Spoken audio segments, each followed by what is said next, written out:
Hey, you guys, you're still listening. I'm still talking. So, what I want to talk about today is something that commonly happens after you get out of a narcissistic, abusive type situation, whether it's romantic, friendship, family member, and that is the development of a very anxious attachment style.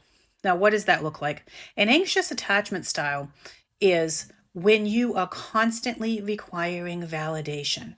Okay. You constantly want to be told it's okay. You constantly want to know that this person really wants you there. You feel very insecure, like they're going to just reject you and decide that you're not worth it, and like you're waiting and anticipating them repeating the behaviors that you had from the toxic relationship before, whether it's friendship, romance, family member. You're waiting for the insults to come. You're waiting for them to reject you. You're waiting for them to tell you you're not good enough. So you constantly put them in a position where they have to tell you, no, everything's fine, it's okay, why would you think I'm mad at you, why would you think that about yourself, no, it's okay. And it gets exhausting for the other party. Okay. Because after a while, they're just like, oh my God, I already told you, like, we're good, and they get exhausted with it.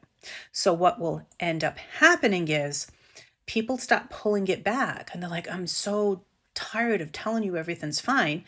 They pull back their energy a little bit. And then that anxiety turns to anger. Okay. Because then what happens is you start to fear that they're going to leave you, and you try to get ahead of it, and you go almost like on this defense. And it's like, well, why didn't you call me? Like, you always call me at this time. Why didn't you do it? Really, really out of proportion angry when they pull the energy back, right? Because again, it's coming from this fear place. It's coming from this sense of inadequacy. It's coming from this place of, see, I knew you didn't really love me. See, I knew you didn't really like me. See, I knew I couldn't really trust you.